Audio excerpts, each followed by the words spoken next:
Hello students, this is Benazir Fatima, Assistant Professor, School of Legal Studies, BBAL University. Today, I'll be taking the topic Marketing Management and its core concept under the subject Marketing Management.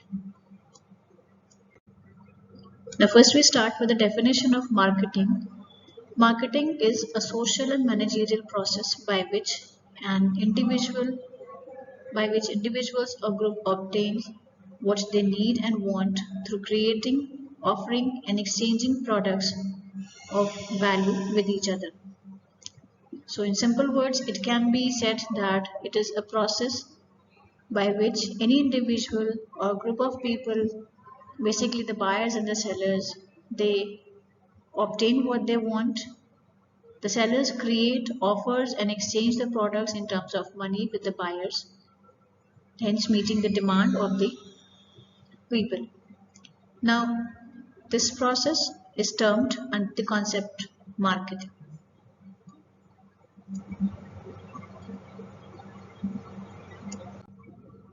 And the next slide, we move on to the core concepts of marketing, and it involves concepts like needs, wants, and demand, products, offerings, brand, customer value, and competition.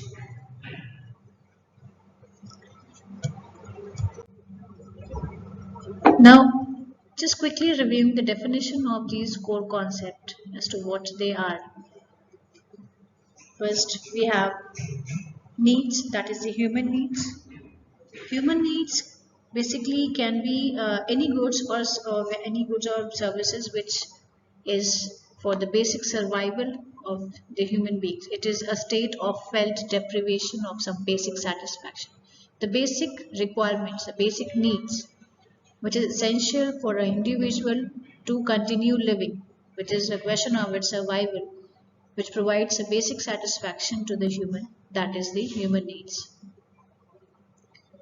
Next we have wants. These are desires for specific satisfiers of these deeper needs. Now over and above the needs, we tend to want something, if that is we wish to have something, and that can be over and above the basic needs. Like what can be your need, it cannot be your need. It may be just your desire, or can be the need of your can be need of the hour for an individual or for a group of people. Hence, wants are basically the desires for specific products or services.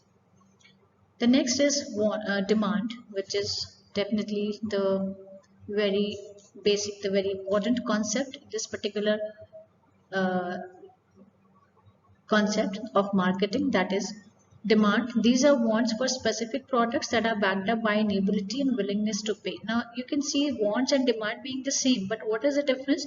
The difference is that under demand, the person or the individual, the group of people, they have the ability to pay. That means they are having the purchasing power, they have the ability to pay, and they are willing to pay, that they have the willingness to pay. It is not just you just need to have money with you and you can say that a particular product that you can buy could be your demand. No, it cannot be your demand until and unless you are willing to pay for that person. Like supposingly if you want a bottle, you're very thirsty, you want a water bottle, and just simply having a desire of having a water bottle is not your demand if you're not having money in your pocket. And since you have money in your pocket and somebody gives you a bottle of water and still you're not thirsty, and he says to purchase and you're not willing to pay for it, and that is also not your demand, because you do not need it, though you have the ability, but you're not willing to pay for that, and you do not want it also. So all the three factors are the core concept, the keywords of demand, that is the willingness to buy something, and willingness to pay for something, and having the ability to pay something, and the want for specific particular product, that is demand. The next is the products, services, or experiences offered to the customers in a market to meet their needs. Now, offerings are simply they are the things like product. It can be a product or services or experiences, anything which is given to the customer in order to meet their demand, in order to meet their needs, in order to make them hook on to the particular brand at a higher level, or I just want to attract the customers, I just want to retain the customers. Anything which is offered to them which holds them back, which retains them, which gives them good experience and make them hooked on to the particular brand becomes the offering. Next is a brand. A brand is a name. It can be a term, design, it can be a symbol, or any other feature that distinguishes one seller's goods or services from those of the others. Basically, just like we all have a name that is a brand for us, which distinguishes us from the others. In the same way, product can also have a brand name. That means if I talk about denims under Levi's, or denims under Rareism, or denims under any other brand which is a leading brand in garments, in denims, you can very well make out in your imagination what is the logo for that, what are the products, how are the products being made, what are the designs, the comfort level, the price range, and everything. At least you have an idea. So this is what we get just by listening to the brand name. Just by looking at the design, just by looking at the symbol, we can very well and very easily make out as to which brand this particular product belongs to. Right, so brand name basically helps to distinguish any product or services from the rest of the product or services in the world, and it gives it a unique recognition also. The next we have is customer value. It is defined as how much a product or service is worth to a customer. Now, supposingly, if a person is thirsty and he wants to buy a bottle of water, right, and the other person is not thirsty, and the water definitely it holds value to anyone, for each of us, right? So the person who is actually thirsty might value that particular water bottle at that moment a lot, or rather more than to that person who's not thirsty at that time. He might accept it, he might take it for a future use, but he will not have that a willingness to accept it or pay for it at that particular time, or he might not be able to value it at that particular point of time as much a person who's already thirsty and wants to have desperately that water bottle, right?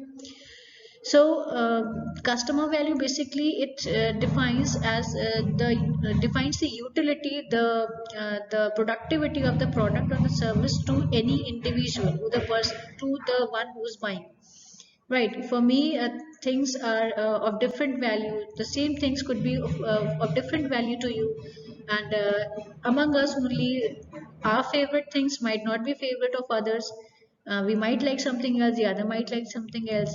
So the product or the services, it depends from the which basically the individuals, how they perceive the things, how they use it, how they get addicted to it, how they feel satisfaction, how they are satisfied, and how they are using it. All these things makes it a valuable thing by the customer. And if the customer values a particular product or service, he'll definitely go for it again and again, and that defines the customer value. And the last one we have customers. The very important ones, definitely an individual or business that purchases another company's goods or services. So who are the customers? The customers are the individual or the business that purchases another company's goods or services for either self-consumption or for rebuilding or remaking something as a finished product. Now, customers can be anyone. It can be also the business class who purchases the commodities for their for say production of something different, something for the for a final production, like the businessman who owns a brand of making cars. Then all the parts which is used in the making of car could be assembled from different brands, right? So the businessman again becomes a customer of the other business who is able to provide him with the parts which builds up to make a car, right? For individuals definitely we are the customers. We are we have the ability to pay. If we have the ability to pay and we have willingness to pay, then definitely, and we want certain products or certain goods or services, then definitely we are in the position to purchase that particular commodity, and we can put our demand in the market, and that is why the concept of customer is implied in both, on the individuals also and on the business class also. So this is all from my side. Thank you so much.